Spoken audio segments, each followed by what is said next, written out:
ये एक शानदार महल था जहाँ खुशी और मोहब्बत हर कोने में बसी हुई थी। इस सल्तनत का बादशाह बहुत अक्लमंद और इंसाफ पसंद था। उसके 7 बेटे इल्म और हुनर में लाजवाब थे और उनकी छोटी बहन शहजादी आयशा मासूमियत की मिसाल थी। बादशाह आयशा से दिल की गहराइयों से मोहब्बत करता था। मगर एक दिन मलिका इस दुनिया से रुखसत हो गई। पूरे महल पर गम और उदासी छा गई। कुछ अरसे बाद बादशाह ने दूसरी शादी कर ली। नई मलिका खूबसूरत थी, मगर उसका दिल सियाह था। वो आयशा से हसद और नफरत करती थी। मलिका ने आयशा के खिलाफ बादशाह के कान भरने शुरू कर दिए। एक रात मलिका ने अपनी जादूगरी का इस्तेमाल किया और पल भर में 7 शहजादे सफेद हंस बन गए। हंस बनकर महल के रोशनदान से निकलकर फिजाओं में गुम हो गए। मलिका ने आयशा को गांव भेज दिया ताकि वो महल से दूर रहे। वक्त गुजरता गया, साल बीतते गए, आयशा बड़ी होती गई। मलिका ने हसद के सबब 2 जादुई मेंढक बनाए। उन्हें आयशा पर हमला करने का हुक्म दिया। जादू का उल्टा असर हुआ। मेंढक गुलाब बन गए, आयशा और भी ज्यादा हसीन हो गई। मलिका का हसद इतना बढ़ गया कि उसने काला तेल आयशा के मुंह पर मल दिया। बादशाह मलिका की बातों में आ गया और आयशा को महल से निकाल दिया। आयशा आंसुओं के साथ महल से निकली और जंगल की तरफ चल पड़ी। वो रात उसने जंगल में एक दरख्त के नीचे अकेले गुजारी। सुबह नदी के पानी ने सब कालिक धो दी और उसका चेहरा साफ हो गया। आयशा का हुस्न पहले से भी ज्यादा चमक उठा।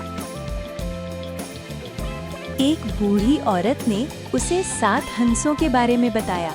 वो समझ गई कि वो उसके भाई हैं। आयशा उम्मीद के साथ झील की तरफ बढ़ी कि वहाँ उसे भाई मिल जाएंगे। झील में 7 सफेद हंस तैर रहे थे। वो उनको देखकर बहुत खुश हुई। शाम होते ही हंस खूबसूरत शहजादों में बदल गए। ये उसके बिछड़े हुए भाई थे। वो आपस में मिलकर बहुत खुश हुए।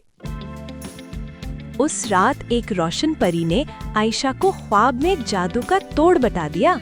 परी ने कहा, कांटों वाली बूटी से 7 शर्ट्स बनानी है। जब तक बन ना जाए खामोश रहना है। आयशा कांटों वाली बूटी जमा करती रही। उसके हाथ जख्मी हो जाते, मगर वो खामोशी से काम करती रहती थी। हर वक्त बुनाई कर करके उसने पहली शर्ट मुकम्मल कर ली। खून की हर बूंद कुर्बानी की कहानी बयान करती थी। एक शहजादा शिकार के दौरान उसे देख रहा था। आयशा के सब्र ने उसका दिल जीत लिया। वो उसे बहुत पसंद आई और शहजादा उसे अपने साथ महल ले आया। शादी हो गई, मगर आयशा की खामोशी न टूटी। धागा खत्म हो गया तो आयशा बूटी ढूंढने रात को कब्रिस्तान गई। एक वजीर ने छुपकर ये मंजर देख लिया और बादशाह को बता दिया। बादशाह खुद पीछा करते हुए वहां पहुंच गया। वो सच को समझने से कासिर रहा और आयशा पर बहुत गुस्सा हुआ। आयशा को चुड़ैल समझ लिया गया और उसे कैद कर दिया गया। उसका छोटा भाई हंस वहां से गुजरा तो उसने आयशा को कैद में देख लिया। बादशाह की अदालत ने आयशा को आग में जलाने का हुक्म सुना दिया। आग तैयार थी। लोगों का हुजूम तमाशा देखने के लिए इकट्ठा हो गया। आयशा अल्लाह को याद करते हुए सब्र के साथ आगे बढ़ी। आखिरी सिलाई मुकम्मल हो चुकी थी और आयशा का काम मुकम्मल हो गया। आसमान गरज उठा, हवा तेज हो गई, मौसम अचानक खराब हो गया। 7 हंस रोशन रोशनी में आसमान से नमूदार हुए। आयशा ने कुर्ते ऊपर फेंके जो उन्होंने पहन लिए, और जादू पल भर में टूट गया। 7 हंस फिर से खूबसूरत शहजादों में तब्दील हो चुके थे। आयशा ने सबके सामने सारी हकीकत बयान कर दी। बादशाह अपनी गलती पर शर्मिंदा हुआ और उसने आयशा से माफी मांगी।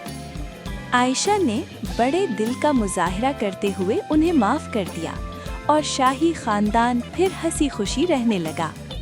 अगर हमारी वीडियो पसंद आई हो तो लाइक, शेयर और सब्सक्राइब करें।